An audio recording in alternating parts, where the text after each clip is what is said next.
Salut tout le monde, c'est Matt, j'espère que vous allez bien, que vous êtes bien confinés, que vos proches vont bien.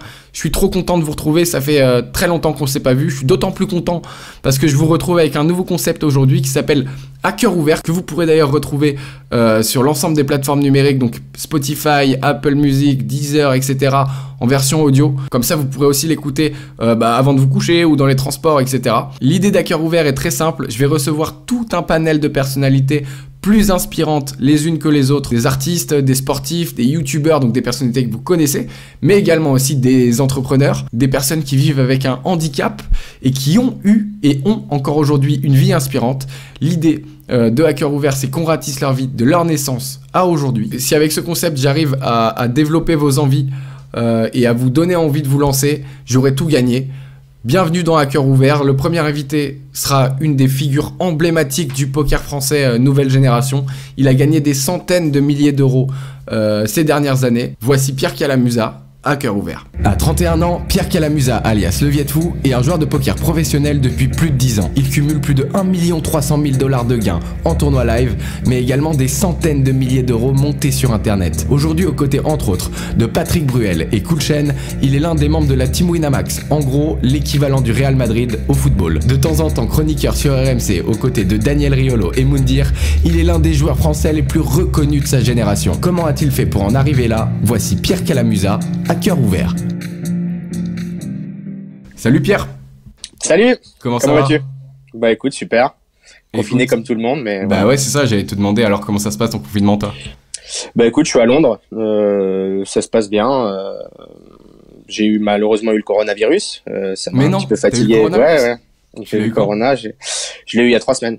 Ça m'a fait une perte totale de goût et d'odorat, mais pour moi ça s'est résumé plus ou moins à ça. Donc voilà, une forme assez bénigne et puis surtout un confinement total, un isolement total, et je suis ressorti pour la première fois hier. Donc voilà, ça m'a fait. Tu sais comment tu l'as attrapé ou pas du tout? Je pense que j'étais pas mal dans les aéroports. J'étais un peu à Lisbonne. J'étais un peu. En fait, j'ai loupé mon avion à Lisbonne. Du coup, j'étais resté 48 heures à l'aéroport de Lisbonne. Du coup, ça m'a fait certainement là que j'ai chopé, quoi. Ok. Et du coup, ouais, symptômes tranquilles. Ouais, symptômes tranquilles, mais surtout la peur de contaminer les gens que je connaissais. Donc voilà, confinement total. À Londres, t'es avec ta famille ou t'es tout seul? Non, je suis en coloc avec une joueuse de poker que les initiés connaîtront. Non, qui est pas ma copine, qui est juste ma coloc, mais qui s'appelle Lucille Cailly. Voilà, les joueurs de poker la connaissent. Elle a fait notamment 2e de l'EPT Monaco pour 1 million d'euros. Et c'est comme ça qu'elle a acheté cet appart. Voilà, génial. Elle a acheté l'appart et tu vis avec elle là-bas, d'accord? Exactement. Super. Bon, je lui fais un bisou. On va pas se mentir, pour les joueurs de poker, principalement, le confinement c'est plutôt agréable. Tous les joueurs de casino, tous les joueurs de paris sportifs, ils peuvent pas jouer pour l'instant en ce moment. Donc forcément, ils se ruent tous sur les tables. Toi, on a vu, tu as fait un bénéfice de fou avec le tournoi, le 3 million event des Winners. T'as gagné, t'as fait 2e, t'as gagné près de 300 000 euros il y a quelques jours. Ouais, c'était. Tu as bien rentabilisé ton confinement, toi. Ouais, c'est vrai que j'aurais pas parié bien sûr sur des sommes aussi énormes, mais c'est vrai que la rentabilité des tables a augmenté puisque tous les joueurs amateurs sont confinés chez eux et ils viennent sur les tables. Alors on a eu une augmentation du trafic qui était énorme, c'est-à-dire le nombre de joueurs sur les tables était énorme au début. On avait des tournois qui ont fait x2, x3 par rapport à d'habitude. Tu vas faire quoi de cet argent? Pour tous les gens qui regardent et qui connaissent pas trop le poker, etc., quand tu gagnes, tu te présenteras plus en détail bien sûr après, là on est sur le confinement, mais la première des cet argent quand tu le gagnes? Ouais, la première des choses que je vais faire, c'est que je vais bien sûr verser 10% à des œuvres de charité diverses et variées. Donc mine de rien, ça va faire quand même un peu plus de 30 000 euros, ce qui est une assez jolie somme. Ce qui est génial, ouais, bravo. Ouais, c'est normal parce qu'on a un métier où il faut réintroduire un petit peu une petite pointe quand même un métier de morale, c'est hyper important. Solitaire, donc autant être solidaire, quoi. Voilà, exactement, et réintroduire quand même une touche de solidarité, je trouve que c'est important. On le fait pas mal déjà dans le Team Winamax auquel j'appartiens. Et voilà, donc je vais donner à la Fondation de France, je vais donner aussi pour les croupiers qui se retrouvent sans emploi parce que de fait, il y a plus de tournois en dur, en live dans les casinos. Et puis je vais aussi donner à une association qui s'appelle J'apprends. Voilà, donc c'est les 3 assos que je vais essayer d'aider. Voilà, sinon je vais m'acheter une belle montre, je pense, ou quelque chose comme ça, et une petite Mars, un truc comme ça, voilà. Ouais, c'était pas ton premier palmarès, hein, t'as fait tape finale, t'as eu plein de perfs à plus de 200 000 euros, enfin plusieurs en tout cas, t'as fait tape finale l'été dernier au championnat du monde pour 200 000 euros, il me semble, un truc comme ça. Ouais, 200 000 euros. Après, j'avais fait aussi 5e à l'EPT Monaco pour 240 000 euros. Voilà, c'est la routine. Non, c'est pas la routine. Ça arrive. Ouais, ça arrive pas souvent, mais mine de rien, au poker, c'est vrai on évolue dans un milieu où les chiffres sont complètement fous, quoi. C'est-à-dire que moi, je me souviens quand j'ai commencé le poker, j'ai commencé avec 40 euros sur mon compte, et je me souviens que j'avais vu un pote, donc moi j'étais en prépa, j'avais vu un pote qui avait 600 euros sur son compte de poker, et j'étais complètement émerveillé. Où j'avais un pote qui avait fait qu'on appelait une performance sur un tournoi, il avait gagné 1000 euros. J'étais comme un dingue, quoi. Et en fait, au fur et à mesure que j'ai gravi les échelons, au fur et à mesure, en fait, la grosse perf, c'est devenu 1000, ensuite 2000, ensuite 10 000, ensuite 20 000, ensuite 50 000, ensuite 100 000. Et maintenant, voilà, 300 000. Mais disons que ça, là où au tennis, on va compter le score en points, etc. Nous, on compte le score en argent. Donc, en perf, ouais. Bien sûr. Voilà, en perf. Donc, c'est sûr que c'est un monde qui est un petit peu fou. Bon, forcément, avant d'arriver jusque-là, t'as eu un parcours comme tout le monde, je pense, avec des hauts, des bas, etc. Moi, j'aime bien, dans ce podcast, j'ai envie d'axer aussi l'idée de l'échec. J'ai envie d'axer sur l'idée de l'échec. J'ai envie de mettre en avant le fait que c'est pas parce qu'on se trompe ou parce qu'on fait des conneries une fois, ou etc., que ta carrière est terminée, bien au contraire. Je pense que t'en as vécu plein. Donc, au début, tout au départ, où est-ce que tu es né, où est-ce que tu as grandi? Raconte-nous un peu le Pierre Calamusade enfant, quoi, tout simplement. Alors moi, j'ai grandi à Grenoble. J'y suis né, je suis né à Saint-Martin-d'Hers, dans une petite commune à côté de Grenoble. Okay. Et voilà, j'ai des parents qui sont... donc alors mes parents sont séparés quand j'avais 1 an, et ma mère et mon père se sont remariés très tôt. Et moi, j'ai grandi dans une famille qui est exclusivement composée de profs. Donc mon père et mon beau-père sont profs de littérature. Maintenant, mon beau-père est devenu le proviseur du collège où j'étais quand j'étais petit, qui s'appelle le collège Champollion à Grenoble. Ma mère est prof d'anglais. Ouais, exactement. Et voilà, ma belle-mère est prof d'art plastique, mes oncles et mes tantes sont profs de littérature, etc.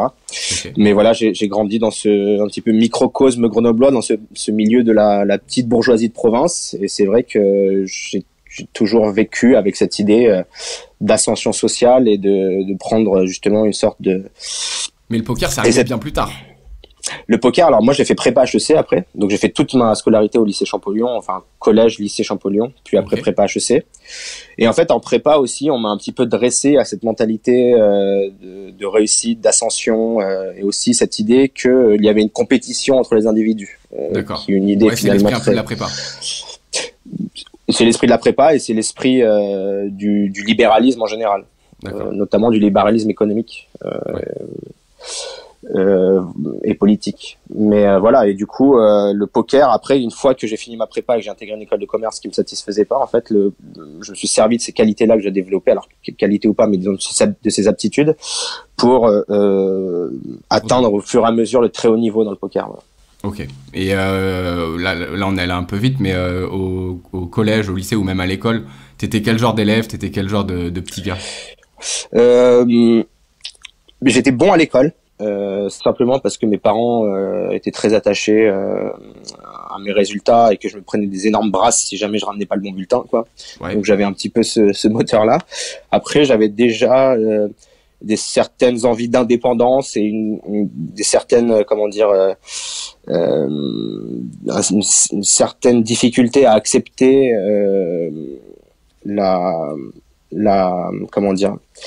le fait que les profs soient supérieurs entre guillemets aux élèves, quoi, et qu'il y ait cette autorité constante sur moi, et c'est pour ça que t'avais une envie d'indépendance déjà à l'âge même de 10 ans, 13 ans, quoi. Ouais, et surtout quand la méthode d'un prof ne plaisait pas ou quand la personnalité d'un prof ne me plaisait pas, j'avais du mal à assister à son cours et à ne pas lui dire en fait, c'est pour ça qu'en prépa, j'ai eu beaucoup de problèmes. J'ai pas eu le droit de cuber, par exemple, c'est-à-dire de faire une 3e année comme j'étais pas satisfait de mon école. Okay. Parce qu'en fait, je m'étais frité avec le prof de maths et je lui avais dit, votre méthode est pourrie, c'est un scandale, et je n'étais pas venu en cours de l'année. C'était ma question, justement. On est d'accord, quand t'étais jeune, t'étais fort en maths ou pas? Parce qu'on sait qu'au poker, il y a beaucoup de maths, hein, pour ceux qui ne savent pas. Bah de toute façon, pour intégrer les classes prépa, il faut toujours avoir un minimum de niveau. T'as fait après, c'est ça ou non, j'ai fait prépa ECE. C'est-à-dire pour intégrer les écoles de commerce. Quand on a fait la branche qui n'existe plus maintenant, mais économique et sociale ES, contrairement aux ECS qui ont fait S. Voilà. Et oui, il y a certains niveaux. Après, les maths du poker sont extrêmement simples. Pour devenir un bon joueur, après pour devenir un excellent joueur, ça reste standard. Des dénombrements, des choses comme ça, tu vois, c'est des tirages par exemple pour les maths les plus basiques. Après en fait les maths deviennent tellement compliquées que le cerveau humain n'est plus capable de les gérer et là on va s'aider de ce qu'on appelle des solvers pour nous aider à prendre les bonnes décisions. Voilà, donc en fait c'est soit très simple, c'est ça, surtout PioSolver, qui sont des logiciels qui nous aident à résoudre le jeu puisque le cerveau humain n'est pas capable de gérer des arbres aussi grands en fait. Mais ça pour que les gens comprennent, parce qu'on parle de logiciels un peu compliqués, etc. On n'est pas obligé d'être bon, enfin on n'est pas obligé d'utiliser ces logiciels pour être bon au poker, et surtout c'est très récent, c'est-à-dire que ça a 5 ans maximum, 5-10 ans maximum. Les premiers ça a 5 ans quoi. Ouais, et surtout on peut devenir un excellent joueur gagnant sans y avoir recours. C'est pour après comment dire, être au top niveau mondial où là il faut commencer, et surtout en fait il faut comprendre comment réfléchissent les solvers, parce qu'ils ont cette capacité à voir de manière plus large en fait que nous. Si vous voulez comprendre un petit peu comment ça fonctionne, je vous invite à aller voir sur Netflix AlphaGo. AlphaGo, j'irai voir, je connais pas. C'est en fait justement une intelligence artificielle qui va jouer contre les meilleurs joueurs de Go du monde, et on voit en fait à quel point ils développent des stratégies différentes de l'être humain, etc. Et c'est hyper intéressant. Donc allez voir ça c'est un très bon documentaire. Donc quand tu étais jeune, tu rêvais surtout d'indépendance, mais t'avais pas forcément de métier en tête, etc. Tu t'étais plus, on va dire, en vrai, un joueur de poker aujourd'hui, c'est quand même être entrepreneur d'une certaine façon, y compris pour l'indépendance. Tu rêvais d'entrepreneuriat, etc. Quand tu me disais que tu t'espérais rentrer dans une école de commerce. Ouais, c'est à mi-chemin entre, je dirais, l'entrepreneuriat et le sportif de haut niveau, quoi. Après, les routes vers tu rêvais d'être footballeur, etc. Non, pas spécialement parce que en fait je savais pertinemment que j'avais pas les capacités physiques et le talent pour faire du sport de haut niveau. C'est réservé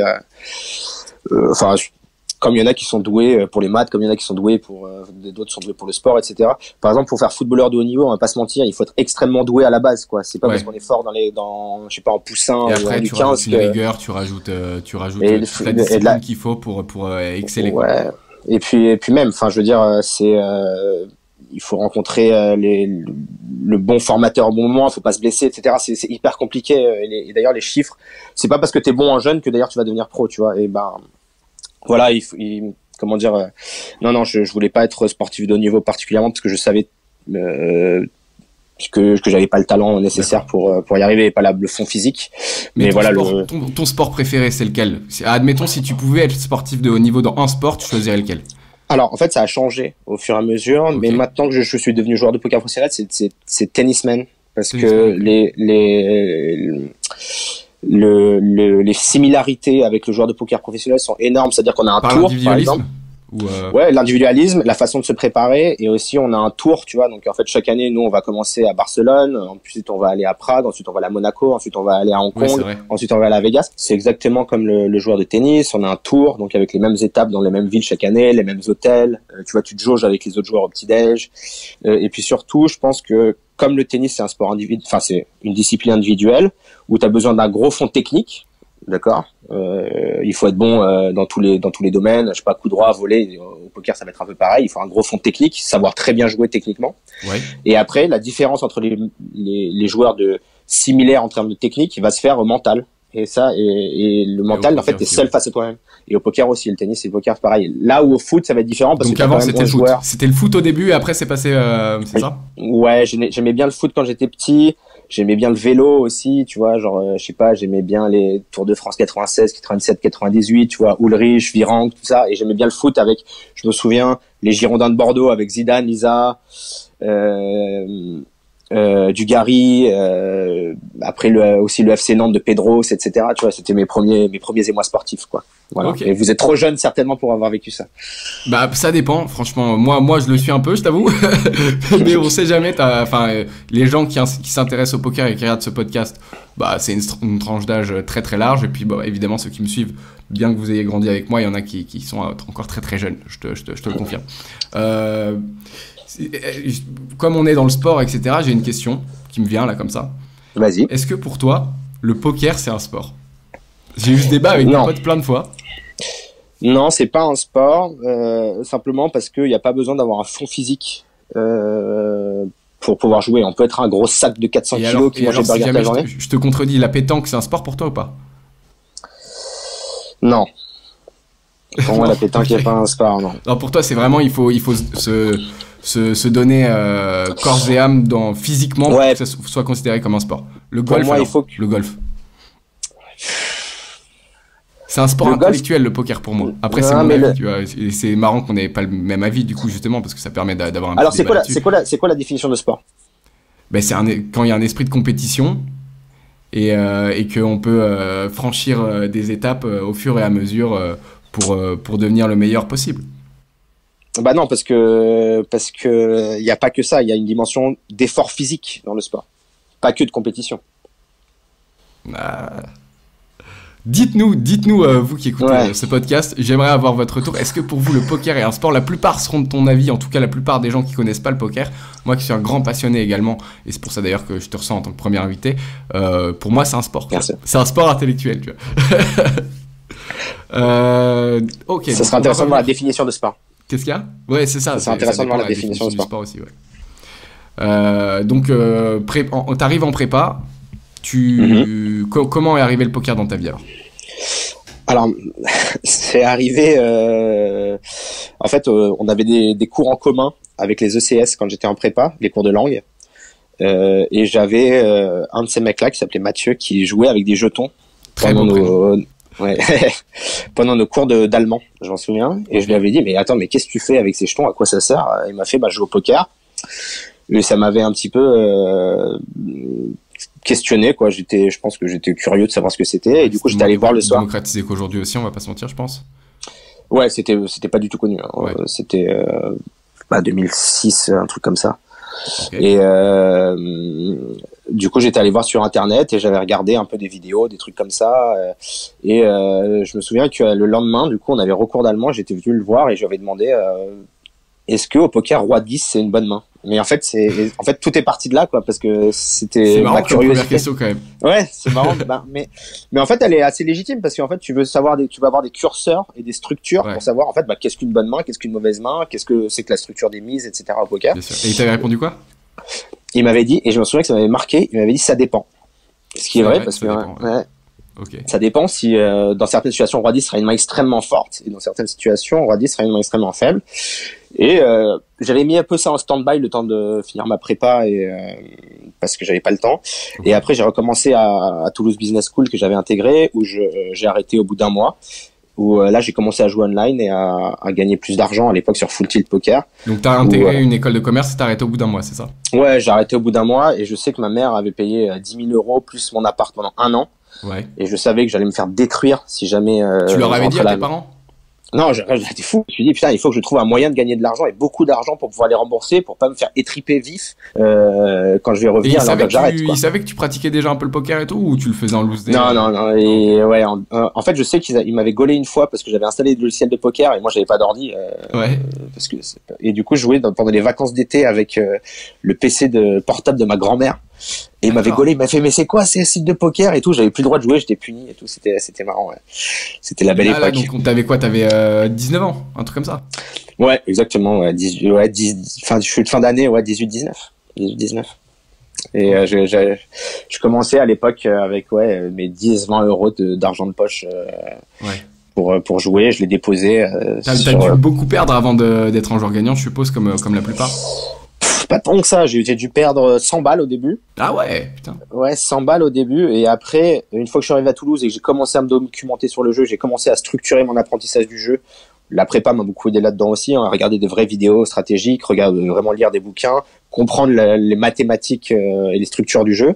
Ouais. Là, tout de suite, j'avais $50 et j'ai monté, il me semble, assez vite 20 000 dollars en quelques mois, quoi. Ce qui m'a permis de rembourser mes parents, etc. Alors, je pense qu'il y a deux facteurs. La première, c'est qu'aujourd'hui déjà en termes de formation, les livres c'est un peu old school et il y a du contenu sur internet qui est pour progresser encore plus vite. Mais à contrario, le niveau sur les tables, de par ce contenu, comme il y a du contenu accessible pour tous, est beaucoup plus compliqué. Donc on peut plus difficilement, pour ceux qui veulent se lancer maintenant et jouer au poker, etc., essayer de devenir un joueur gagnant par exemple, devenir gagnant aussi rapidement, je pense, non? Ouais, c'est dur. Il faut vraiment apprendre par les bons canaux. Par exemple, il y a des vidéos gratuites qui sont disponibles, par exemple les vidéos de Kill Tilt. Nous aussi, en tant que type pro Winamax, on en a beaucoup à disposition sur YouTube. Et des vidéos. La chaîne YouTube de Winamax et vous retrouverez plein de. Voilà, c'est ça. Ouais. Voilà, exactement. Après, la première il y a des échelons dans l'apprentissage. La première des choses, c'est apprendre le langage du poker, le jargon, parce que si vous allez regarder une vidéo de poker directement, vous allez rien comprendre. Il y a des termes comme 3-bet, limp, re-raise, swap, etc. Si vous maîtrisez pas ce jargon, c'est foutu. Donc la première chose, c'est apprendre ça. Après, c'est aussi jouer pour s'amuser. Avant de jouer de l'argent, jouer des parties en argent fictif. C'est de l'argent gratuitement, on peut pas gagner de vrais sous, mais ou faire des free rolls qui sont des tournois gratuits, on peut gagner du vrai argent. Ouais. Et aussi jouer entre potes. Moi, un moyen de progresser, c'était de jouer entre potes et d'être curieux entre potes en disant bah là, est-ce que j'ai bien joué, est-ce que si, etc. Et ça nourrit la passion et ça vous permet, parce qu'on apprend bien que par passion, quoi. Et après ça permet. Et après, une fois qu'on gagne de l'argent, c'est bien que t'appuies là-dessus. Je suis convaincu que si tu veux être fort dans quelque chose, si tu n'aimes pas ce quelque chose, tu seras pas fort en fait, parce que. Bah ça dépend. Tu peux l'être. Je vais donner l'exemple d'Agassi qui détestait jouer au tennis, mais parce qu'il y avait une certaine pression, parce qu'il y avait l'argent aussi au bout. Il y a beaucoup de joueurs comme ça qui détestent ce qu'ils font, mais parce que ils ont eu, je sais pas, l'exemple des gymnastes chinois aussi, par exemple. Est-ce qu'ils aiment se lever à 5 heures du matin pour se faire souffrir toute la journée? Non. Mais tu peux apprendre. Ils ont dû, à mon avis, développer une forme de passion enfin, je sais pas. D'après moi, en tout cas, effectivement, t'as raison dans le sens où, enfin, t'as raison sur le fait que pour être fort dans quelque chose, c'est beaucoup plus simple d'aimer. C'est plus facile. C'est sa passion, voilà, ou le domaine en question. Tu seras plus épanoui si tu le fais par passion, mais tu peux quand même être fort sans la passion. Simplement, il y a des gens qui deviennent forts parce que, tu vois, par le bâton, quoi. Tu vois, genre, voilà, bah, typiquement tous les certains sportifs. En fait, quand tu te renseignes et que tu c'est plus agréable. Documentes, etc. Bah ouais, c'est ça, c'est clairement plus agréable, ouais. Et puis tu le fais de façon très naturelle, donc ça imprime beaucoup plus vite. C'est comme en cours en fait, hein, comme quand tu disais que ton prof tout à l'heure, ton prof de maths t'intéressait pas trop, etc. Ça joue beaucoup quand t'es en cours et que t'as des profs qui sont pas très bons, pas très pédagogues, etc. Moi je prends l'exemple par exemple des profs de langue. J'ai jamais eu un prof de langue très bon. Et je pense que j'aurais pu être beaucoup plus fort que ça en anglais aujourd'hui ou en espagnol. Mais malheureusement, j'ai pas eu les profs pour et du coup la passion n'est pas venue avec, quoi. Alors qu'à contrario, j'ai eu d'autres matières où ça s'est bien passé, quoi. Après, je vais donner l'exemple inverse, c'est que souvent par exemple, les élèves font beaucoup mieux leurs devoirs quand ils ont un prof sévère qui gueule quand ils font pas leurs devoirs qu'un prof à la cool qui s'en fout, tu vois. Donc il y a aussi et ils sont meilleurs la matière. Il y a l'un et l'autre qui marchent. Et donc voilà. À quel moment tu t'es dit ok, je me lance à 100% dans le poker, c'est bon, c'est là-dedans que j'ai envie de grind et de devenir le meilleur? On va dire que donc après Toulouse, vers 19 ans, donc je suis parti avec 3 potes à Malaga. Alors c'était un peu fou. On s'est dit bon bah écoute, on a gagné un peu d'argent au poker, mais pas beaucoup. On devait avoir 10-15 000 euros de. T'avais quel âge à l'époque? 19, ouais. Okay. Ouais, quelque chose comme ça, 19 ou 20 ans, quoi. Et on s'est dit, vas-y, on a 10 ou 15 000 euros. On va à 4. On a pris une map, mais vraiment, on s'est fait, bon, bah, on va partir en Europe quelque part. On a cliqué, quoi, et c'est tombé sur l'Espagne. On allait à Malaga. Mais il fallait quand même qu'il y ait les sites en question, etc., ou? Exactement, ouais. Il fallait quand même que les sites, et que la ville soit à moins de 2 heures d'avion, on avait dit, de la France, au cas où on voudrait rentrer, ou si on perdait tout l'argent, on puisse rentrer. Je fais une petite parenthèse, mais l'école de commerce est terminée, là, à ce moment-là. Bah, ça a duré un mois, l'école de commerce. Après, tout ce que je devais faire, c'était rembourser, partir de Toulouse et essayer d'avoir un nouveau départ. Donc là, mes parents, ils pètent un câble, forcément. Il faut, mais qu'est-ce que tu vas branler à jouer au poker? Ma mère avait cette grande théorie que les sites me faisaient gagner pour que je devienne accro. Et ensuite, je donne tout mon argent. Ah, il y en a des théories. Mais on est d'accord, on peut d'ailleurs, tous ceux qui disent qu'il y a de l'arnaque, etc., sur les sites en ligne, c'est impossible, c'est contrôlé, etc. Toi qui es professionnel, tu peux le confirmer. Ouais, mais enfin surtout, enfin pourquoi est-ce qu'ils auraient fait gagner l'étudiant que j'étais qui avait 20 balles sur le compte au début? Bien sûr, bien sûr. Mais il y a plein de formes d'arnaque, tu vois, c'est pour ça. C'est pour... Ouais. Bref, et donc on s'était dit, vas-y, on part à Malaga. Donc mes parents m'ont fait, bon tu vas à tes risques et périls. De toute façon, j'avais mon propre argent, j'avais mis 10-15 000 euros de côté. Ouais. On est parti à 4 et on avait une vieille Honda Civic pourrie qu'on avait acheté 500 balles. On avait fait toute la route par 40 degrés au mois de juin. Génial. On arrive, il fallait payer le mec en cash 1 an de loyer d'avance, donc on avait des liasses de 500 comme ça pour payer le loyer et tout. Enfin, on est dans une auberge de jeunesse avec les liasses de cash et tout, c'était de la folie. Ouais. On se prend une villa dans un petit village qui s'appelle Alorin de la Torre, qui est à 20 km de Malaga, ou un petit quart d'heure en voiture, juste comme ça. Et on commence à grinder. Il y en a un de nous 4 qui perd tout son argent. Donc okay. Horrible, des pleurs quand il part, tu vois. Un des mecs qui te l'aventure. Vous jouiez en cash? Non, on joue on joue un tournoi live. Un tournoi sur Internet, pardon. Tournoi sur Internet, il a tout broke. Ouais. Okay. Il a tout broke, il a broke les 10 000 qu'il avait et il est rentré parce qu'il avait plus de sous pour payer le loyer, etc. Il ne pouvait pas l'aider. Et moi, au moment où il part, pile, on doit être vers janvier-février. Donc ça fait 6 mois qu'on est là. J'ai un énorme run et je gagne 100K ou un truc comme ça. Oh la vache. Ouais, 100K, je gagne le main event de Winamax pour 30 000 euros, je gagne plein de tournois sur Full Tilt, je gagne plein de tournois sur PokerStars, je gagne 100K. Bref, et en fait sur ces tournois j'avais vendu de l'action parce que genre je jouais des tournois à 200, 500, ouais, etc. Cher, donc tu pouvais pas les payer tout seul, donc en gros juste pour qu'on explique pour les gens qui connaissent pas, quand tu vends une action, en gros tu vends un pourcentage de ton tournoi, comme ça tu peux le payer à plus, enfin quelqu'un t'aide à le payer en fait. Quand c'est trop cher, clairement tu peux pas prendre le risque de payer un tournoi par exemple à 1000 euros. Et du coup forcément tes gains sont redivisés aussi après quoi. Voilà, par exemple, tu vas décider de vendre 800 euros sur le tournoi, donc toi tu le payes 200, mais tu reverses 80% de tes gains. Et donc là, donc je prends 100 000 euros, donc ça me fait, je sais pas, 50 000 à moi, 50 000 pour mes investisseurs. Ouais. Et là, je sors, on fait la fête avec des potes et on tombe sur un petit groupe d'Espagnols qui font la fête dans un club qui s'appelait la Sala Vengue, un club un peu pété de Malaga. Okay. Et en fait, je tombe fou amoureux de cette fille-là. D'une fille. De cette fille-là, il y avait un groupe de Malagueñas, comme on dit, les habitants de Malaga, une espagnole que j'avais jamais vue. Et je tombe fou amoureux de cette meuf et je pète un plomb et en gros, je sais pas, on sort amour, tout le temps. Ça te rend fou, ça te rend dingue, etc. Ouais, et puis, genre, en fait, franchement, c'était devenu tout pour moi. Tu vois, genre, j'étais fou amoureux, j'aurais pu tout quitter pour elle, tout donner pour elle. Et en fait, je me rends compte que je suis en concurrence à ce moment-là, qu'elle sort en parallèle de sortir avec moi, avec un ex-footballeur de l'équipe d'Espagne qui s'appelait Albert Luque, qui avait joué à l'époque de grande concurrence là en même temps.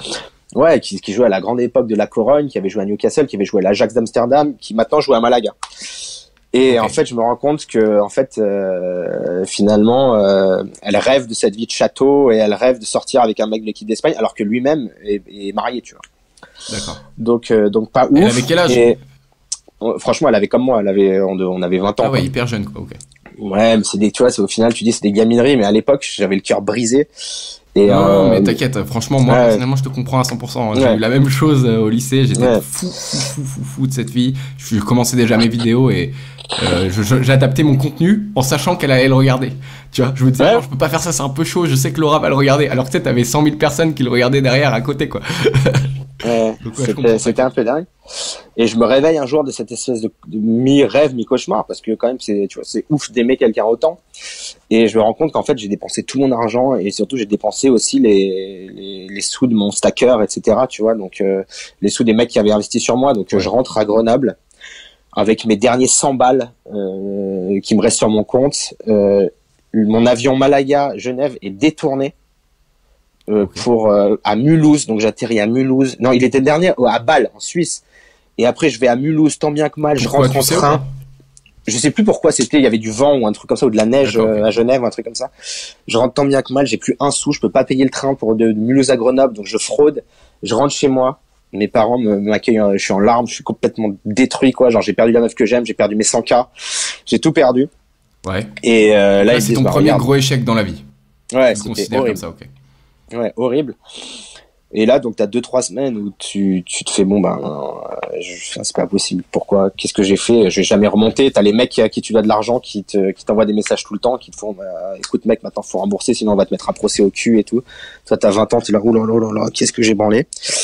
Et puis au bout de 2 semaines, tu te réveilles et puis tu te dis, bah écoute, j'ai pas le choix, il faut que je fasse ce que je fais le mieux, c'est-à-dire jouer au poker. J'ai repris sur des parties à 2 centimes, 5 centimes, 10 centimes. Alors que tu jouais des tournois à 1000 €, des trucs comme ça. Ouais, incroyable. Ouais. Et puis en fait, j'ai remonté 150 000 € en 4 mois. En combien de temps? Et en 4 mois. Je suis commencé à septembre-octobre et en janvier, j'ai 150 000 €.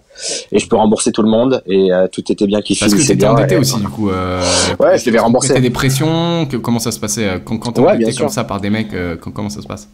Bah après moi j'ai eu la chance que mes investisseurs soient des gens gentils, donc ils mettaient un peu la pression en me disant mec faut que tu rembourses sinon on va te faire un petit procès, mais ça c'est gentil, tu vois ce que je veux dire. Ouais. Si jamais tu t'endettes avec des mecs de cercle de jeu qui sont pas gentils, là tu te fais couper la main, tu vois. Donc voilà, mais c'était une des meilleures périodes de ma vie en fait, la remontée, et quand tu te rends compte que bah t'as été en mission, tu vois. Le matin tu vas jouer.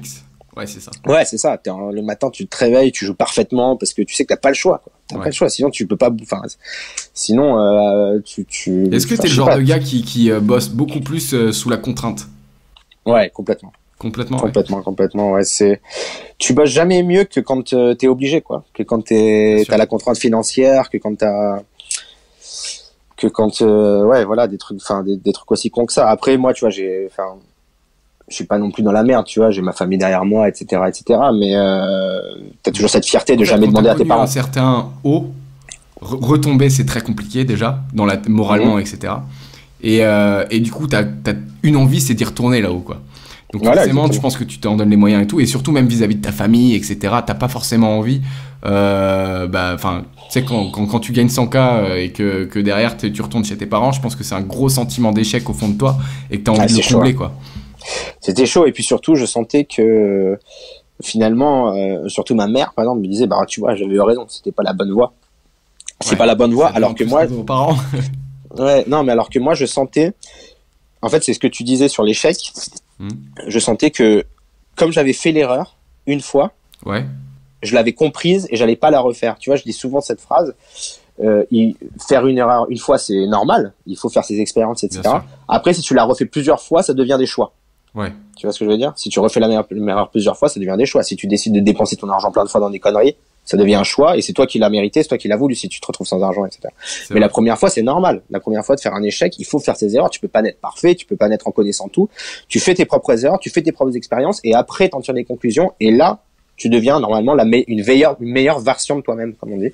Et voilà, et c'est ça que Malaga m'a appris, et je le regrette pas du tout, et c'était une super période de ma vie. Au final. Donc tu regrindes, tu remontes l'argent qu'il faut pour repartir. Comment? Alors, là on est d'accord parce que je l'ai pas précisé, mais je l'ai précisé dans l'intro, mais on n'en a pas parlé encore ensemble tous les deux. T'es un joueur professionnel sponsorisé par Winamax? Pas encore, ça c'est venu plus tard. Et du coup voilà, c'est ma question. C'est venu plus tard ça du coup. Là pour l'instant t'es indépendant et tu grindes tout seul de ton côté. Ouais. Avec des potes et tout, quoi. Après j'ai quand même comment dire eu des périodes où je me disais bon bah écoute il faut que je reprenne la fac pour essayer peut-être une autre voie si c'est pas la bonne. Donc après Malaga j'ai fait quand même 3 années de fac d'histoire, des choses comme ça. J'étais en L3 d'histoire. Après j'ai fait un peu de droit, des choses comme ça où j'essayais, je voulais voir si j'avais peut-être une autre passion dans la vie, etc. Ça se passe pas très bien, je trouve pas forcément ma voie, je trouve pas forcément ma passion là-dedans. Et je me dis bon bah écoute Pierre, ce que tu sais faire c'est le poker. Et là en 2015 Winamax m'appelle et me dit on est intéressé par ton profil, on veut que t'intègres. Excuse-moi de te couper, j'ai cru comprendre qu'en fait t'as fait la maison du bluff et tu l'as sorti très très tôt. Exact, j'avais oublié ça. C'est une grosse mise en avant quand même dans le monde du poker, et c'est à partir de là que Winamax t'a potentiellement repéré. C'est vrai ça ou pas? Alors non, c'est pas vrai. C'est pas vrai. En fait, en gros, je m'en souviens, voilà, c'est ça, 2014-2015. Alors, je suis encore étudiant et je me fais démarcher pour faire la maison du bluff, effectivement. Donc, la maison du bluff, c'est une émission sur Énergie 12 qui n'existe plus, mais qui était trop cool au poker, en fait. Ouais, trop marrant. C'était un peu une sorte de truc où t'étais enfermé dans une maison et tous jouaient au poker, la vaisselle, les tâches ménagères, je sais pas quoi, les conforts et tout. Et c'était une télé-réalité poker, quoi, un peu. Ouais, c'était trop bien. Bon, moi, j'ai fait une semaine, je me suis fait éliminer comme une merde, mais bon, c'était trop cool. Franchement, c'était trop une bonne expérience. Ouais, bien sûr. Après, en fait, j'ai appris a posteriori que Winamax m'avait repéré déjà depuis 1 ou 2 années. D'accord. Mais comme je jouais un peu moins, voilà, et qu'en fait la Maison du Bluff, comme c'était lié à une autre marque qui s'appelait Poker Stars, ça avait plutôt retardé mon intégration au team que ça l'avait avancé. Mais voilà, et puis après 2015, à l'été 2015, j'intègre le team Winamax et là c'était vraiment le début d'une nouvelle Donc si tu pouvais résumer le team Winamax pour ceux par exemple qui ne connaissent pas du tout le poker, à quoi consiste un team et enfin une team et à quoi consiste la team Winamax en particulier, si tu peux donner dans les grandes lignes, qu'est-ce que ça a changé pour toi? Alors Winamax, c'est déjà un site de paris sportifs et de poker online. Donc vous pouvez jouer sur votre PC, etc. C'est pas mal. Qui a notamment été fondé par Patrick Bruel, le chanteur. C'est ça. Et qui est en dans fait, le team d'ailleurs. Qui est dans le team, bien sûr, on le voit tous les ans, on le voit très souvent, surtout à Monaco, à Las Vegas et à Barcelone, qui sont les 3 étapes qu'il fait. Ça dépend de ses concerts, etc. Il y a aussi Cool Chain, le chanteur de NTM, qui fait partie du team Winamax. Et en fait, ce site-là décide de sponsoriser des joueurs de profils différents. Donc voilà, je vous ai dit, il y aura certaines personnalités comme je sais pas, Moundir, Cool Chain, etc. Et aussi des joueurs de poker, dont moi. Et voilà, et donc il y a plusieurs teams qui existent, la team Poker Stars, la team Party Poker, etc. Et c'est un peu comme un sponsoring d'e-sport aussi, j'imagine. Ça doit fonctionner un petit peu pareil. Et donc on est payé, ils nous payent le tournoi et notre but c'est d'aller le plus loin possible et de développer le meilleur niveau de jeu possible pour bien représenter la marque, etc. Pas tous, je pense, mais certains. Ouais, pas tous. Certains par exemple, tournois, donc vous voulez jouer, par exemple, des tournois à 5 000 €, je précise, hein, pour ceux qui connaissent pas du tout, des tournois, par exemple, à 5 000 € qui sont offerts par Winamax, et en contrepartie, vous représentez la marque, en gros. Exactement. Sachant que quand on joue plus haut, quand même, quand on joue des 25 000 €, par exemple, l'entrée, c'est généralement nous qui nous les payons. Ok. Mais voilà, on représente la marque du mieux qu'on peut. Et franchement, c'est un peu, le sentiment, c'est vraiment un peu de jouer comme pour le Real de Madrid au foot, quoi. Parce qu'on a les meilleurs joueurs du monde. Disons-le ici, c'est une des meilleures teams d'Europe, le team Winamax, je pense, si ce n'est la meilleure, non? Il y a peut-être les Allemands qui sont forts aussi. Ouais, mais ils ont pas de team. Les Allemands ont pas vraiment de team. En fait, c'est pas par nation, ce serait plutôt par sponsor. En tant que team sponsorisé, on est parmi les plus forts, je pense. Il y a Party Poker qui est fort aussi, mais voilà, c'est cool d'avoir une telle structure. Et puis c'est aussi devenu maintenant mes collègues sont devenus mes amis, donc c'est sympa de faire le circuit avec eux. En plus, vous avez un encadrement, vous échangez, je pense, entre vous pour avancer ensemble, en fait, tout simplement. Je pense qu'il y a un système comme ça qui est plutôt cool. Ouais, c'est intégrer une structure où on fait d'un sport, c'est pas un sport, mais d'une activité individuelle. Ouais, j'ai ma langue à fourcher. D'une activité individuelle, une activité un peu plus collective. Voilà, sachant que les résultats après sont toujours individuels, mais on arrive quand même à avoir cette notion d'amitié, cette notion de partage quand même quand on intègre une team Winamax, et ça c'est hyper important. D'ailleurs Winamax a toujours promu le poker comme un truc convivial et un truc fun. Faut pas oublier que c'est un jeu où quand on allume l'ordi, on a envie de jouer, on rigole, quoi. Après, bien sûr. Des fois il y a des après forcément quand il y a de l'argent en jeu, je pense qu'il y a quand même un certain sérieux à avoir, même ne serait-ce que pour le respect de la notion financière, quoi. Ouais, il faut toujours jouer ce qu'on peut perdre, sans se mettre en danger financièrement dans sa vie, surtout pour sa famille. Je vous le dis encore, si vous jouez pour vous tout seul et que vous vous mettez dans la merde, c'est votre problème.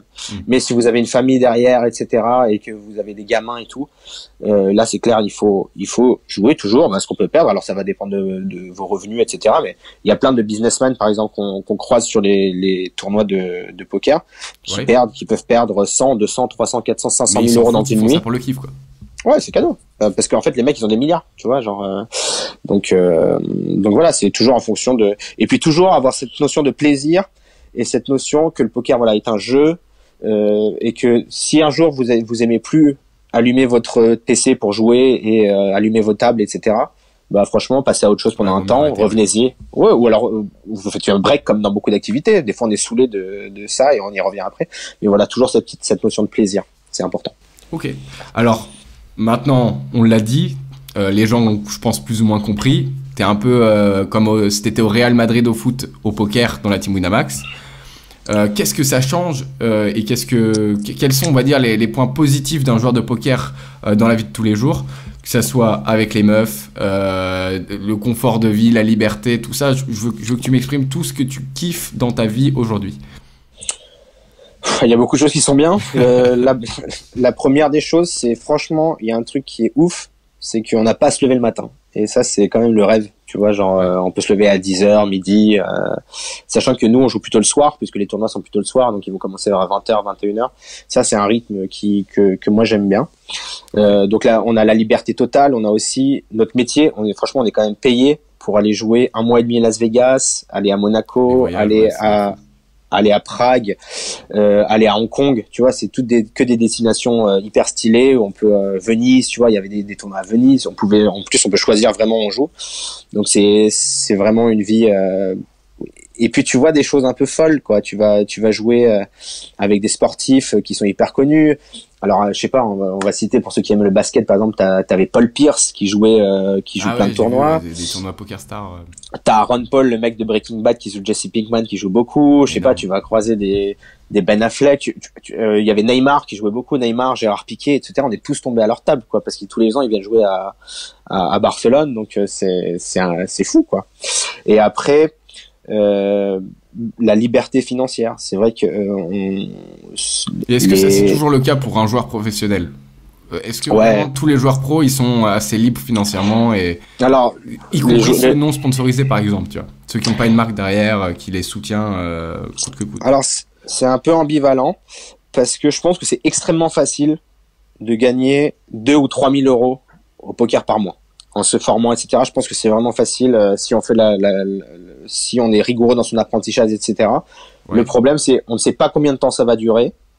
Et là aussi, le problème, c'est que ça évolue. Parce que le poker évolue, les logiciels évoluent, etc. C'est pour ça que tu non, surtout peut-être que l'activité va lasser les gens et que ça va disparaître. Tu vois, on ne sait pas. Quoi. On sait pas. Et c'est pas. C'est un métier à la marge où, tu vois, il faudrait tout économiser si jamais tu décides de faire ça, etc., etc. Tu cotises pas pour la retraite. Enfin, tu vois, t'as plein de trucs. Il faut déclarer. Maintenant, si tu vis en France, tu dois déclarer tes gains. Tu dois payer des impôts dessus, etc. Donc, c'est pas 3 000 euros net qui te tombent dans la poche. Donc, voilà, c'est un choix de carrière qui est risqué, qui est à la marge et qu'il faut maîtriser. Et ça se rapproche, mis à part, même si quand t'es entrepreneur, tu peux cotiser pour la retraite etc. Ça reste quand même un peu dans la même vibe que quelqu'un qui veut créer une boîte, qui part de rien et qui prend des risques pour, quoi. Donc, complètement. Voilà. Et ça requiert en fait une rigueur personnelle, parce qu'en fait justement, quand t'es seul face à toi-même et en train de jouer au poker professionnellement, t'as pas cette structure. C'est ta chambre, c'est vrai que c'est compliqué. Ta structure, c'est toi. En fait, donc tu as personne pour te guider, etc. Après, maintenant, c'est vrai que pour les joueurs sponsorisés, c'est quand même plus facile puisqu'on a cette structure déjà, et en plus, on a la chance d'avoir certains buy-in payés sur des énormes tournois à 5, 10 000, parfois 25 000, etc. Donc, c'est sûr que financièrement, c'est plus facile pour nous. Et ok, super. Alors niveau perso, le poker, à mon avis, ça a dû énormément apprendre sur toi, parce que forcément, tu as des moments où comme tu l'as dit, hein, comme pour les entrepreneurs, comme pour ceux qui veulent faire quelque chose en indépendant, peu importe le domaine, tu as forcément des moments où tu es confronté seulement à toi-même, comme tu viens de le dire. C'est pas forcément toujours simple. Quelle est la plus grosse leçon que tu tires de tout ça, toi? Genre vraiment à ce niveau-là. Ouais. Alors la plus belle leçon que je pense que j'ai tirée du poker, mais qui est parfois dure, c'est que on peut tout bien faire tous les efforts possibles, mettre tout en œuvre pour réussir, et pourtant le résultat n'est pas là. À cause du facteur chance, c'est ça? À cause du facteur chance, ou alors à cause d'événements exogènes que tu ne maîtrises pas, qui viennent te barrer la route, etc. Je sais pas, je vais te donner un exemple. T'es en plein de bourre sur un projet, etc. Et là, le Covid te tombe dessus. Donc tout s'arrête, etc. Du coup, ce qui t'est arrivé? Ce qui arrivait à tout le monde, mais je suis sûr qu'il y avait plein de gens, je sais pas, plein de commerçants, plein d'artisans, etc. Par exemple, ils font tout bien, ils préparent hyper bien leur saison estivale, le Covid leur tombe dessus.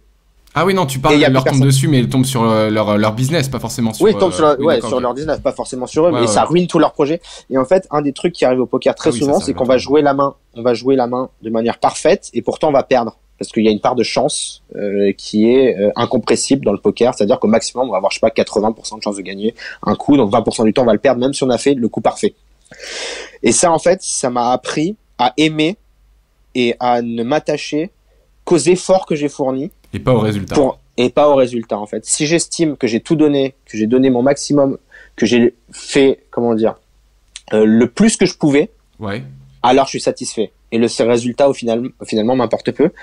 Après, l'inconvénient, c'est qu'on vit dans un monde où les gens pensent pas du tout pareil. C'est-à-dire qu'on vit dans un monde résultat oriented, comme on dit, Exactement, ils sont tous résultat oriented, c'est-à-dire que les gens vont plutôt te juger sur le résultat plutôt que sur les efforts que tu as fournis, la volonté, etc. Et c'est dommage parce que des fois tu vas simplement avoir de la chance pour avoir un résultat alors que tu as fait que des conneries, et des fois tu vas mettre tout en œuvre et tu vas déchater et tu vas pas avoir le bon outcome. Donc voilà, ça c'est une des leçons, et je pense que c'est une des leçons que j'aimerais apprendre à mes futurs enfants si j'en ai un jour. Ça serait ça, c'est juste deviens la meilleure version de toi-même, prends les meilleures décisions que tu as avec les infos que tu as, et après le résultat finalement il est quasiment anecdotique, quoi. Mais ça c'est très dur à apprendre aux gens, très dur. Ouais. Très dur. Ah, je suis complètement d'accord avec toi, et c'est cool que tu le dises, vraiment, c'est très cool. Toi qui, comme on est justement dans cette idée-là, toi qui es un joueur pro de poker, etc., qui connaît toutes les notions, moi je me mets à la place de quelqu'un qui connaît pas bien le poker et qui estime que le poker est seulement un jeu de chance, au même titre que le blackjack, etc., ou la roulette par exemple. Tu vois, il y en a beaucoup qui font le comparatif alors que c'est incomparable entre guillemets, parce que certes il y a une part de chance, mais il y a aussi une grande part de stratégie. Toi, qu'est-ce que tu répondrais à quelqu'un qui te dirait ouais, le poker c'est un jeu, c'est que de la chance? Ouais, bah en fait, comment dire, ils ont un petit peu raison. Et en fait, en mathématiques, ça va s'appeler la loi des grands nombres. C'est-à-dire que, par exemple, admettons que vous jouiez un pile ou face, où vous avez 51% de chance de gagner quand votre adversaire, la pièce est truquée. Bah, sur le court terme, effectivement, il y aura une grosse part de chance. Vous pouvez en perdre 10 fois de suite. Mais, sur le très long terme, vous allez forcément dégager une espérance de gain positive sur ces lancers de pièces. Donc alors oui, sur un nombre de coups peu élevé, la chance est énorme. Vous allez avoir sur un coup, vous allez avoir que 51% de chance de gagner. Donc par exemple, quasiment une fois sur deux, vous allez perdre votre argent. Mais sur la loi des grands nombres, c'est-à-dire sur un tirage de fois infini de la pièce, vous allez gagner de l'argent et faire un profit de manière certaine. Donc là, la chance n'intervient plus du tout. Okay. Au poker, c'est pareil. On va avoir une stratégie qui fait de l'argent contre les autres joueurs parce qu'elle est meilleure, tout simplement. Donc sur un coup de carte, forcément sur un tournoi, il y aura une part de chance énorme. Sur une infinité de tournois, la chance n'existe plus. Super, je pense que tu as bien résumé les choses, merci beaucoup. J'ai une petite question à te poser. Aujourd'hui, tu as 31 ans. Est-ce que le Pierre d'il y a 15 ans, donc quand tu avais, je sais pas, 15-16 ans, serait fier de ce que tu es devenu? Alors, c'est en partie, oui, parce que je sais que quand j'avais 15-16 ans, j'avais cette envie de montrer, tu vois, moi j'étais le petit-fils de prof qui évoluait parmi la bourgeoisie grenobloise. Du coup, j'étais, comment dire, mes potes avaient plus d'argent que moi, tu vois, et c'est un truc qui me saoulait en fait. C'est un truc qui me saoulait parce que je me disais, ben, ils sont pas plus intelligents que moi, pourquoi est-ce que ils ont des plus belles voitures, pourquoi ils ont un plus bel appart et tout, et ça me cassait les couilles. Et je m'étais dit, ben, un jour, je vais leur montrer que je vais les surpasser, quoi. Ça, c'était un petit désir, voilà, de vengeance sociale. Ok. Est-ce que c'est ça qui t'a poussé à atteindre le haut niveau pour toi? En partie, ouais. Ouais, en partie, parce que je voulais gagner de l'oseille et voilà, montrer à ce milieu que j'allais le dépasser, quoi. Donc ça, c'est un objectif qui a été accompli en partie, ou même totalement. Tu penses que tu l'as accompli à quel âge cet objectif? Parce que ça fait quand même quelques années maintenant que tu as gagné beaucoup d'argent. Ouais, bon, il y a peut-être 2-3 ans déjà, mais bon. Et à cet âge-là, est-ce que t'étais suffisamment discipliné pour ne pas faire n'importe quoi avec l'argent que t'as gagné et avoir une bonne gestion financière, et etc. Parce que c'est vrai que je me mets à la place des jeunes, tu vois, s'ils gagnent aujourd'hui une grosse somme d'argent, qui gagnent au loto ou n'importe quoi, tu vois, qui revendent une boîte, peu importe, c'est compliqué après la gestion financière. C'est compliqué de se dire bon bah vas-y, maintenant j'ai ça, il faut que j'en fasse quelque chose de profitable et pas que j'aille le claquer en faisant la fête, etc. quoi. Encore une fois, ce sont des choix qui sont tous respectables. Si tu as envie de le claquer en faisant la fête, aller flamber comme moi je le fais de temps en temps aussi, hein, ouais, je le fais aussi et beaucoup même, mais forcément, pourquoi pas. Après, il faut que tu en assumes les conséquences, c'est-à-dire que tu auras moins de capital plus tard. Ça, quoi. Tu crées des souvenirs. Moi, j'appelle ça la valeur du temps présent, quoi. C'est-à-dire, t'as vécu une jeunesse qui était plus. Tu as réussi un truc, c'est ta jeunesse. Incroyable. Qui était incroyable. Et après, ça veut pas dire. Et après, de toute façon, il faut toujours faire les choses un petit peu avec parcimonie, quoi. Enfin, moi, ce que j'aime bien, c'est quand je sors, genre, tu vois, une fois tous les 15 jours, une fois par semaine, mais j'en vois comme un porc, je flamme comme un fou. Ouais. Mais j'ai pas envie de sortir mardi, mercredi, jeudi, vendredi, samedi et le faire à moitié, t'es fatigué tout le temps, tu vois, non. Pareil, quand je fais du sport, j'ai envie de me donner à fond, quoi. J'ai envie de me mettre dans le rouge et tout. Il faut toujours mettre de l'intensité et faire tout un peu avec parcimonie, tu vois, aussi, c'est dans tous les domaines comme ça. Pour revenir à ta question, aussi, ça me tient à cœur de réaliser ces idéaux de jeunesse. Ouais. Il y a un idéal, par contre, que je réalise de moins en moins, et ça, c'est dommage. C'est que je pense que mes parents m'ont toujours inculqué ces valeurs, notamment la culture. Et ça, c'est quelque chose que j'ai oublié au fur et à mesure que je devenais ce technicien du poker. C'est-à-dire que je me suis concentré sur un seul domaine, qui était le poker, où je suis très pointu et très technique, mais j'ai oublié tout le reste, où apparemment j'étais curieux par rapport au cinéma, par rapport à la littérature, par rapport à la poésie, par rapport à plein de domaines. Et voilà, c'est toute sa curiosité intellectuelle qui fait finalement de toi l'homme que t'es, je l'ai un petit peu oublié. Et ça, en fait, je le dis aussi à tous les jeunes qui nous écoutent, c'est hyper important, la culture, parce que c'est ce qui fait qu'on peut développer notre complexité en tant qu'être humain.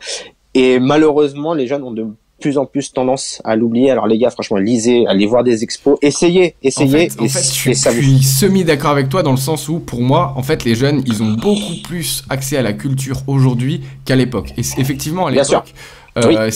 La culture, c'était résumé justement ce que tu viens de dire à lire des livres et aller au musée, etc. Aujourd'hui, tu peux lire des livres ou des résumés de livres où il y a plein d'applis pour ça, ou plein de trucs concernant la littérature sur Internet. Enfin, je parle des contenus Internet. Mais ils les utilisent pas. Ils les utilisent, mais différemment en fait. Et à mon avis, ils impriment beaucoup plus d'informations, moins dans le détail, tu vois. C'est comme par exemple pour l'apprentissage du poker, comme on parlait de ça tout à l'heure. À l'époque, ça s'apprenait avec un livre. Maintenant, déjà, ça va beaucoup trop vite pour s'apprendre avec un livre, un jeu comme ça. Et il y a une évolution permanente parce que les joueurs évoluent, etc. Et ils regardent des vidéos pour se former. Pareil pour les musées. Aujourd'hui, tu mets un reportage culturel sur Netflix ou sur n'importe quelle autre plateforme. Je pense que ça t'apprend en réalité, en fait, même presque plus que quand tu vas au musée à l'école avec tes profs, etc., ou avec des guides. Pourquoi ? Parce que quand tu vas au musée à l'école avec des profs ou des guides, etc., en général, t'y vas et c'est un peu la récré. Enfin, je sais pas si tu te rappelles, mais moi, en tout cas, c'était un peu ça, c'était un peu la récré, t'y allais, tu sortais un peu de ta classe et tout. Aujourd'hui, quand tu regardes un truc sur Internet, t'as ton esprit qui est complètement concentré là-dessus et j'ai l'impression, vraiment, c'est un avis personnel et peut-être que je dis une énorme connerie en disant ça, qu'on apprend d'une autre façon, mais qu'on apprend davantage même. Je vais pas dire autant, je veux dire davantage. Tu vas apprendre davantage parce que c'est toi qui as fait la démarche d'aller vers du contenu, en fait. Ouais. Exactement. C'est-à-dire qu'aujourd'hui, ça va être très facile, par exemple, de prendre la télécommande et d'aller sur la télé et d'allumer Netflix et regarder une connerie sur Netflix pendant 4 heures, tu vois. Moi, ce que je fais complètement, tu vois, genre, il y a plein de fois où typiquement, se perdre sur les vidéos sur YouTube et tu finis à 5 heures du matin en train de regarder Maïté qui fait un hamburger de 300 kilos, tu vois. C'est sympa, mais il y a des plaisirs qui sont plus difficiles d'accès parce que ils demandent une certaine force de concentration, etc. Je pense notamment à la lecture de certains ouvrages. Par exemple, moi, je suis persuadé que dans la jeune génération, il y en a très peu qui ont lu Balzac, il y en a très peu qui ont lu Flaubert, Baudelaire, etc. Des grands auteurs français que tout le monde devrait avoir lu, quoi. Donc voilà, ça je vous dis, essayez. Et franchement, ça vaut le coup. Moi, j'ai même appris des fois à pécho des meufs en lisant Baudelaire et Balzac. Ah ouais, t'as une anecdote à me raconter là Pas Baudelaire, en lisant Flaubert. Bah je sais pas, par exemple, Madame Bovary, t'apprends beaucoup sur les meufs, sur beaucoup de meufs. Ouais, tu vois, mais des trucs comme ça. Ça se trouve, ça c'est vraiment très personnel ce que je veux te dire, mais j'ai l'impression qu'on est dans une génération très feignante. C'est-à-dire que se poser, en fait, on a l'impression de perdre du temps. Enfin, moi, en tout cas, c'est un peu le cas, à apprendre un livre, lire 500 pages, alors que potentiellement, tout ce que le livre peut m'apporter, je peux l'avoir en beaucoup moins de temps et l'assimiler encore plus vite avec d'autres contenus.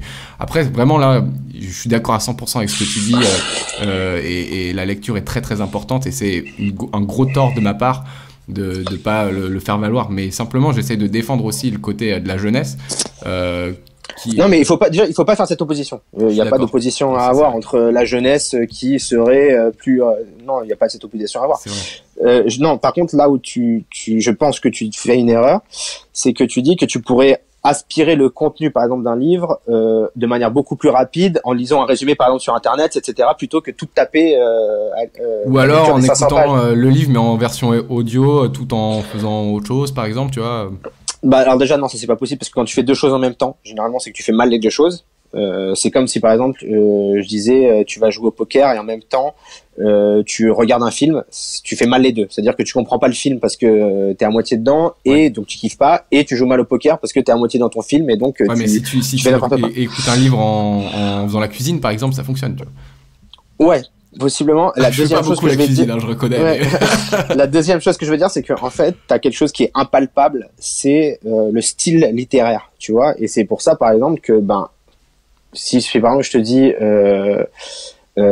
pourquoi est-ce que les gens iraient lire Baudelaire alors qu'en fait finalement il n'y a pas d'histoire, tu vois, etc. C'est simplement de la pure beauté et de la du pur style de poétique, tu vois. Donc en fait là, ça tu peux pas le résumer, ou t'es obligé de le palper toi-même, de le lire toi-même, quoi. Donc voilà, c'est un truc que tu peux pas. T'as entièrement raison à ce niveau-là. Je suis totalement d'accord. Je t'ai embêté un peu en allant un peu à l'encontre parce que je sais qu'il y en a plein des jeunes qui me regardent et qui seraient allés dans ce sens-là aussi, quoi.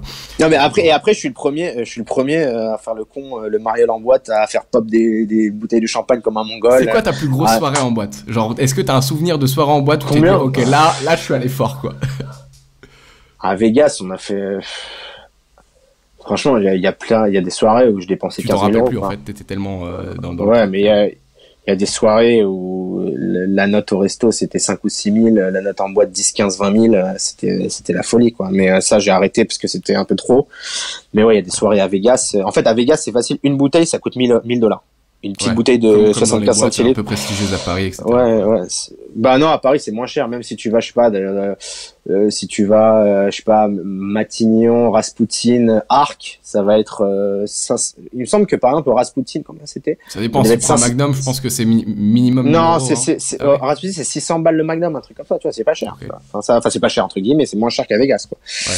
Donc, voilà. On va dire Saint-Tropez, Courchevel, tout ça, là, par contre, on est dans ces tarots, je pense. Non, tu penses pas? Ouais, même c'est Vegas, c'est vraiment, ouais, j'ai jamais vu ça. J'ai jamais vu ça. 1000 balles la bouteille, mais voilà, ça c'est des conneries de jeunesse, tu vois, tu flambes un peu, et puis ça se calme un peu avec le temps. Mais ouais, ça, j'ai fait mes conneries aussi, hein. Ou je l'ai fait toujours, hein. Je suis complètement passé par là et je suis encore dedans aussi, t'inquiète, hein. Mais c'est bien, quand même, en fait, si j'ai axé là-dessus, c'est pour admettons quelqu'un qui veut entreprendre, etc. Ou même tout simplement quelqu'un qui a pas envie d'entreprendre, mais il se demande quand t'es jeune et que tu touches 200 000 euros, qu'est-ce que t'en fais? Peut-être c'est une question légitime, donc simplement voilà, j'avais envie qu'on y réponde, quoi. Ouais, bien sûr, c'est ça, ce sont vos choix. Vous devez les faire en connaissance de cause. Si vous décidez de tout flamber, il va rien vous rester. Et vous aurez peut-être que vos yeux pour pleurer, mais vous allez avoir à l'assumer. Et puis après, il y a aussi, vous pouvez décider de coffrer, d'investir. Et si vous voulez, vous êtes libre. Et bah ouais, c'est clair. Alors aujourd'hui, où tu te vois dans 10 ans? Parce que là, on a parlé de toi avant, de toi maintenant. Dans 10 ans, maintenant, c'est quoi tes futurs objectifs? Est-ce que tu as envie de rester dans le poker? Est-ce que tu sais pas encore, tu réfléchis, etc. Est-ce que tu as déjà une idée de où tu seras dans 10 ans? Déjà, je vais rester dans le poker. Au moins jusqu'à j'ai gagné un titre majeur, parce que pour l'instant, j'ai fait que des 2e places, des 3e places, des 4e places, etc. Donc, il me manque ce titre majeur qui généralement en plus va avec 1 million d'euros. Donc voilà, ça c'est un truc. Titre majeur, c'est European Poker Tour, donc c'est l'équivalent de la Ligue des Champions au foot ou World Series of Poker, la Coupe du Monde. Quoi. Voilà, okay. C'est ça, ou Party Poker Million, voilà, qui sont tous des tournois avec entre 500 000 et 3 millions d'euros, voire même 10 millions d'euros à la gagne pour le main event des World Series, pour l'après-Coupe du Monde. Donc voilà, ça c'est un objectif que j'aimerais remplir avant de prendre ma retraite de joueur de poker. Et après, franchement, moi, un truc qui me ferait kiffer, ce serait ouvrir un resto avec les gens que j'aime, tu vois, des potes. J'ai un pote qui est cuisinier, que je connais depuis longtemps, j'aimerais bien ouvrir un resto avec lui. Je sais pas, ça restera à définir, mais ça c'est un truc que j'aimerais bien faire plus tard. Ça va être cool. Je t'avoue, j'ai un pote qui aime la cuisine aussi, je me reconnais bien là-dedans. Ouais, c'est très bien. En pré-retraite, cool. Tu vois. En pré-retraite. Ouais, voilà, exactement. Vers 40 ans, tu vois, tranquillou. C'est marrant, tu vois la retraite, toi, comme à 40 ans. Enfin, comme pré-retraite, comme 40 ans. Ouais, le but c'est quand même d'avoir. Ce qui serait bien, c'est d'avoir accumulé assez d'argent pour pouvoir voir venir à 40 ans. Après, c'est pas dit, hein, parce qu'au poker, des fois, on perd énormément. Des fois, on va perdre 10, 20, 30, 40, 50, des fois 100 000 euros en un mois. Ça, c'est déjà arrivé pas mal de fois. Hein. Donc, il faut aussi s'accrocher là-dessus. Mais voilà, il y aura une part de encore une fois, il y aura cette part de chance et de destin un petit peu, mais il y aura aussi moi qui pourrais mettre en œuvre le maximum de choses pour y parvenir. Et voilà, j'espère que j'arriverai à le faire. Bon, bah super. Et bah écoute, merci beaucoup Pierre, franchement c'était super cool. Merci Matt. Je crois que j'ai survolé toutes les questions que je voulais te poser. Je crois qu'on a survolé un peu tous les sujets. Ouais, je crois que franchement on y est et je te remercie énormément. Je pense que ça servira beaucoup à toutes les personnes qui ont envie de se projeter à travers la carrière des autres pour éventuellement s'imaginer, parce que ça part d'une imagination, je pense, de construire son avenir. Et donc forcément c'est des contenus comme ça qui peuvent être intéressants pour les jeunes et ceux qui sont jeunes depuis un peu plus longtemps, peu importe, on peut construire à n'importe quel âge. Donc je te remercie, ta vie elle est hyper inspirante, donc forcément j'avais envie qu'on en parle. Merci beaucoup. Et puis c'est cool. Merci à tous. Et c'était en tout cas un plaisir d'avoir pu vous raconter ma petite vie. Voilà. Et puis si ça a pu inspirer ou aider quelqu'un, j'espère que voilà j'ai pu un petit peu aider. Merci à toi beaucoup pour ton invitation. Et puis si vous avez des questions, vous pouvez m'envoyer un message sur Instagram. Voilà, Pierre Calamusa. Et puis je vous mettrai ses réseaux sociaux dans la description, les amis. Et puis je vous souhaite à tous une très bonne fin de confinement. À toi aussi, Pierre. Toi, tu restes à Londres. Pour la fin du confinement, tu restes à Londres. Bah ouais, et après, voilà, je vais peut-être faire un petit tour en France ou peut-être à Lisbonne, voilà, selon les envies et selon le temps, la météo. Et toi, voilà. Je t'ai pas posé la question, t'es à Londres, pourquoi? Parce qu'en fait, tu peux jouer sur le .com, etc.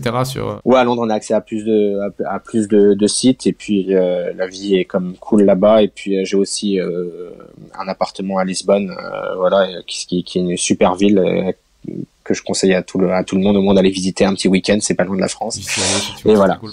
Ouais, c'est trop bien. Voilà. Bon, bah merci Pierre, ça fait plaisir en tout cas. Merci beaucoup à tous. Merci. Ciao. Ciao. Les amis, j'espère que ce concept vous a plu. Malheureusement, pour l'instant, je suis obligé de le faire en visioconférence, de par le confinement, tout simplement. Mais l'idée, c'est de pouvoir le développer et de rencontrer chaque personnalité inspirante de visu et d'enregistrer ça avec des caméras, un micro, mais qu'on enregistre ça dans la vraie vie. Ça serait vraiment l'objectif sur le moyen terme, dès que tous ces problèmes seront réglés. Je fais un petit aparté rapidement parce que ça coïncide avec le thème de la vidéo d'aujourd'hui. Mais dans ma dernière vidéo, il y a quelques mois, je vous avais parlé du fait que j'allais me lancer sur Twitch, etc. Donc j'ai pas pu ces derniers mois beaucoup streamer parce que j'étais à la montagne. Mais ça y est, maintenant j'ai repris de façon très très très régulière. C'est-à-dire que je stream entre 3 et 5 soirs par semaine à peu près à partir de minuit. L'idée c'est que je commence à partir de 22h dans quelques jours. Mais pour l'instant, c'est à partir de minuit. Donc si vous voulez venir sur Twitch, me voir principalement jouer du poker, mais aussi discuter avec vous, vous prendre au téléphone, etc., vous êtes les bienvenus. Et comme on a pas mal parlé poker aujourd'hui, et que ça vous a peut-être donné envie de jouer, ou peut-être que vous jouez déjà, faites attention évidemment à votre argent, jouez que ce que vous pouvez perdre, d'autant qu'au départ, il y aura beaucoup plus de chances que vous perdiez que vous gagnez.